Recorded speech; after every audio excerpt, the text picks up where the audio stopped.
The Senate hearing explosion that destroyed Ted Cruz's reputation started with his arrogant laughter echoing through the Hart Senate office building. Karoline Leavitt sat calmly across from America's most polarizing conservative senator, facing a man who had built his career on constitutional grandstanding and legal theatrics. Young lady, your shallow understanding of constitutional principles is exactly what's wrong with modern politics, Cruz announced with brutal authority. What he didn't know was that Leavitt's response would trigger the biggest constitutional scandal in Senate history. If you want to see how a 26-year-old political rising star exposed Texas's most famous senator using constitutional law he never saw coming, watch this entire story and don't forget to subscribe for more shocking confrontations that the political establishment tried to cover up. The Hart Senate Office Building Committee room buzzed with tension that Wednesday afternoon in April 2026. The Senate Judiciary Committee hearing on constitutional interpretation and executive authority had been called to examine the Biden administration's use of executive orders and regulatory authority, with Republicans positioning the hearing as an opportunity to challenge what they characterized as constitutional overreach by the current administration. Senator Ted Cruz, at 55, had spent over a decade in the Senate building his reputation as the chamber's foremost constitutional scholar and most aggressive conservative voice. His background as a Harvard Law School graduate, former Supreme Court clerk, and Texas Solicitor General had given him credentials that few senators could match when it came to constitutional interpretation and legal argumentation. Cruz had built his political brand around originalist constitutional interpretation, positioning himself as a defender of the Constitution's text and original meaning against what he characterized as progressive attempts to rewrite fundamental American principles through judicial activism and regulatory overreach. His ability to cite constitutional precedents and legal scholarship had made him a formidable opponent in confirmation hearings and policy debates. The Texas senator's approach to committee hearings was theatrical and aggressive, designed to create viral moments that would appeal to his conservative base, while establishing his intellectual superiority over witnesses and Democratic colleagues. His questioning style combined legal expertise with political theater, often resulting in confrontational exchanges that generated significant media coverage. But Cruz's confidence in his constitutional expertise had occasionally led to overreach, particularly when he assumed that younger political figures lacked the legal knowledge to challenge his interpretations or match his command of constitutional history and precedent. Karoline Leavitt, at 26, had become one of the most recognizable faces in American politics as the youngest White House press secretary in history. Her appointment had initially been met with skepticism from political observers who questioned whether someone so young could handle the intense pressure and complex policy challenges of the role. However, Leavitt had quickly demonstrated remarkable poise, intelligence, and preparation that had surprised even her critics. Statement was designed to diminish Leavitt's credibility before questioning even began, while establishing Cruz as the adult in the room who understood the gravity of constitutional interpretation. Young lady, your administration has repeatedly claimed constitutional authority for policies that clearly exceed federal power and violate the original meaning of constitutional text, Cruz continued, building toward his planned attack. Your shallow understanding of constitutional principles is exactly what's wrong with modern politics. Style over substance, talking points over legal scholarship. The audience shifted uncomfortably as Cruz's attack became more personal and dismissive than typical committee questioning, suggesting that he was planning to use this hearing as an opportunity to embarrass a young administration official rather than engage in serious constitutional debate. Leavitt remained composed, though observers noted her increased focus as she recognized that Cruz was attempting to make her a symbol of everything he claimed was wrong with contemporary political discourse and constitutional interpretation.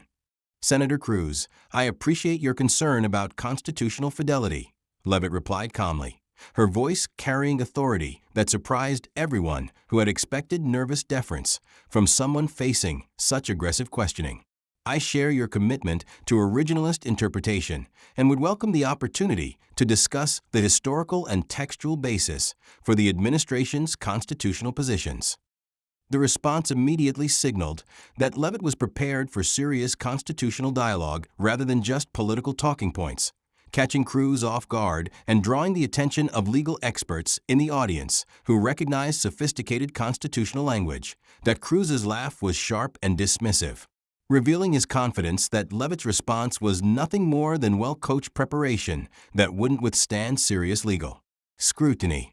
Ms. Leavitt, I appreciate your preparation, but originalist interpretation requires deep understanding of constitutional history, legal precedent, and founding-era sources that go far beyond press briefing preparation.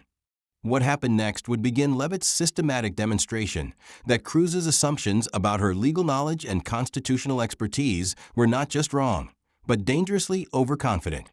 Senator Cruz, I'm glad you mentioned founding-era sources, Leavitt replied, opening a comprehensive legal brief that she had clearly prepared extensively. I'd like to address your concerns about executive authority by examining what the founders actually wrote about presidential power and constitutional interpretation.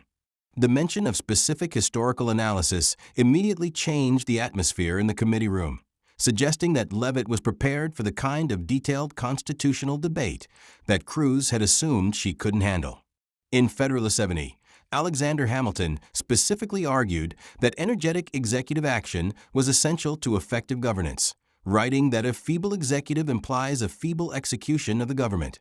Leavitt quoted, demonstrating familiarity with foundational constitutional texts. Cruz attempted to dismiss her citation through his typical constitutional authority.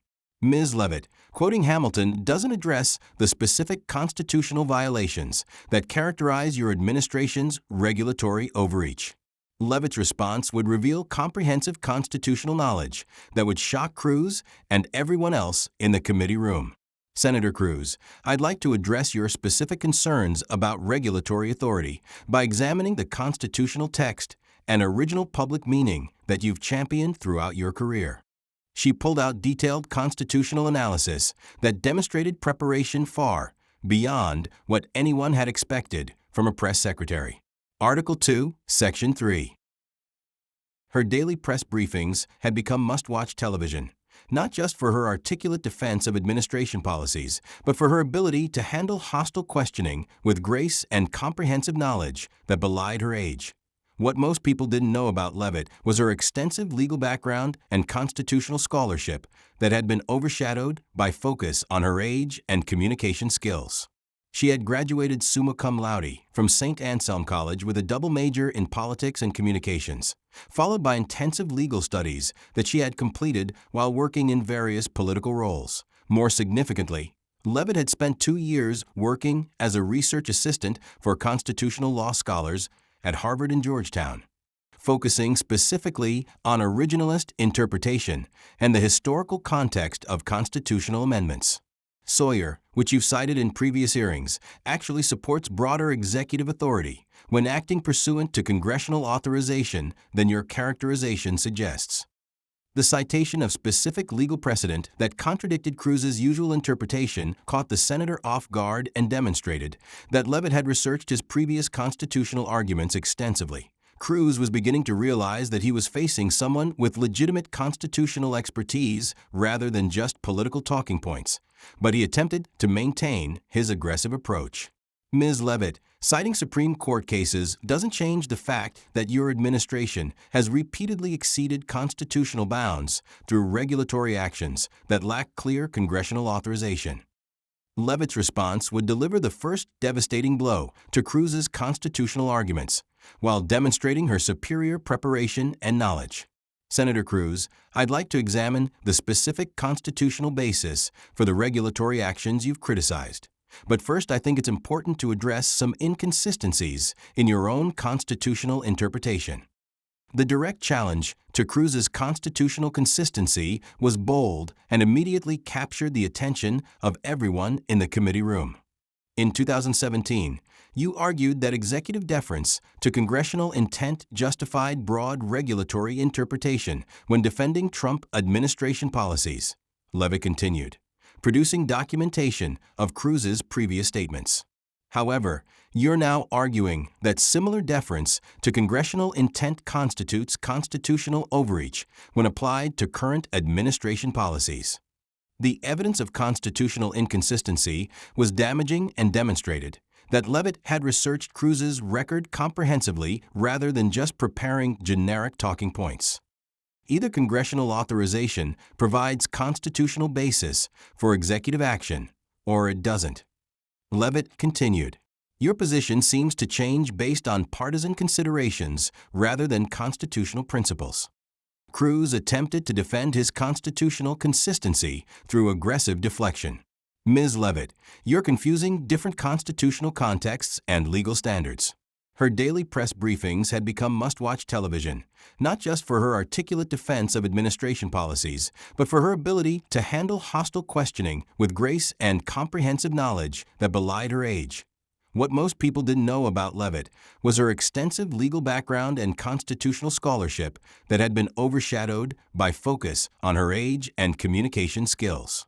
She had graduated summa cum laude from St. Anselm College with a double major in politics and communications, followed by intensive legal studies that she had completed while working in various political roles. More significantly, Leavitt had spent 2 years working as a research assistant for constitutional law scholars at Harvard and Georgetown, focusing specifically on originalist interpretation and the historical context of constitutional amendments. Constitutional interpretation requires understanding nuanced differences between various executive actions. Leavitt's response would expose the intellectual weakness of Cruz's defense, while demonstrating her superior command of constitutional law and precedent. Senator Cruz, I appreciate your concern about constitutional nuance. That's exactly why I've prepared detailed analysis comparing the legal basis for executive actions across different administrations. She connected her tablet to the committee room's display system, revealing comprehensive constitutional research that had clearly been prepared by someone with extensive legal training. This analysis shows that the current administration's regulatory actions operate within constitutional bounds established by Supreme Court precedent spanning multiple decades and both Republican and Democratic administrations. The legal analysis displayed on screen was sophisticated and demonstrated that Leavitt had approached constitutional questions with scholarly rigor rather than just political advocacy. More importantly, Leavitt continued, this analysis reveals that many of the constitutional objections you've raised apply equally to actions taken by previous Republican administrations that you supported, suggesting that your constitutional concerns are selectively applied rather than consistently principled.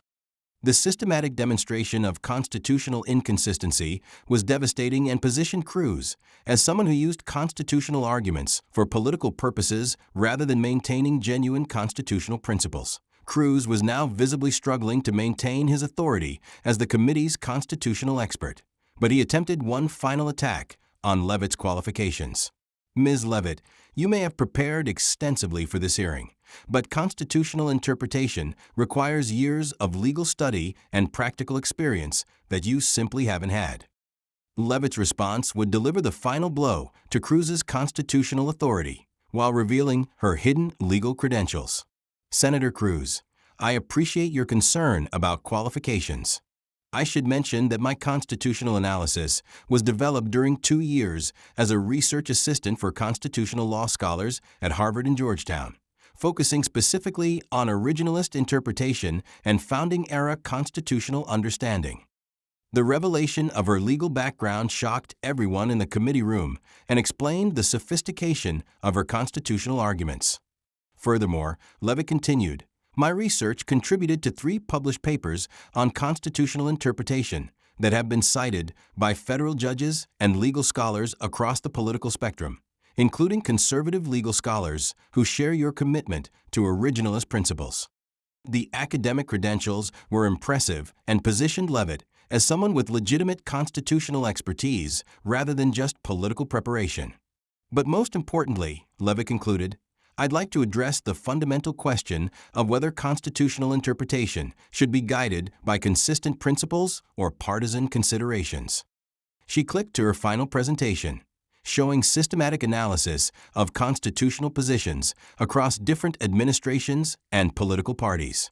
Constitutional fidelity requires applying the same interpretive principles regardless of political outcomes. When constitutional arguments change based on partisan advantage rather than legal consistency, we undermine the rule of law that protects all Americans. The philosophical challenge was profound and positioned Cruz's constitutional inconsistency as a threat to constitutional governance rather than legitimate legal scholarship. Cruz sat in stunned silence as he processed the comprehensive constitutional analysis and legal expertise that Leavitt had demonstrated. For the first time in his Senate career, he had been completely outmaneuvered by someone whose constitutional knowledge exceeded his own. The committee hearing concluded with other senators asking substantive constitutional questions that Leavitt answered with similar expertise and preparation, transforming what had been planned as a political attack session into a serious constitutional seminar. Within hours, clips of the exchange were viral across all platforms, with legal scholars praising Leavitt's constitutional analysis and criticizing Cruz's partisan approach to constitutional interpretation. Conservative legal experts who had previously supported Cruz began questioning his constitutional credibility and scholarly integrity. The confrontation became a watershed moment for both politicians, establishing Leavitt as a serious constitutional scholar and political force, while damaging Cruz's reputation as a principled constitutional conservative.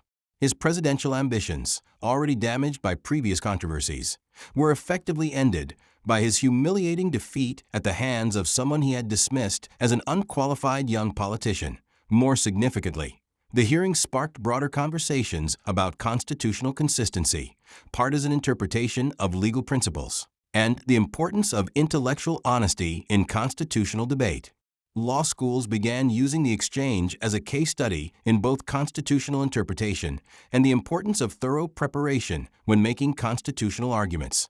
Karoline Leavitt had not only defended the administration's constitutional positions, but had established herself as a formidable constitutional scholar and political leader whose expertise transcended her age and communications background. Ted Cruz had learned the costly lesson that constitutional authority requires consistent principles rather than partisan convenience, and that underestimating opponents based on assumptions rather than preparation can lead to career-defining humiliation. The confrontation proved that true constitutional expertise comes from rigorous study and consistent application of principles rather than just political grandstanding and selective citation of founding documents to support predetermined conclusions.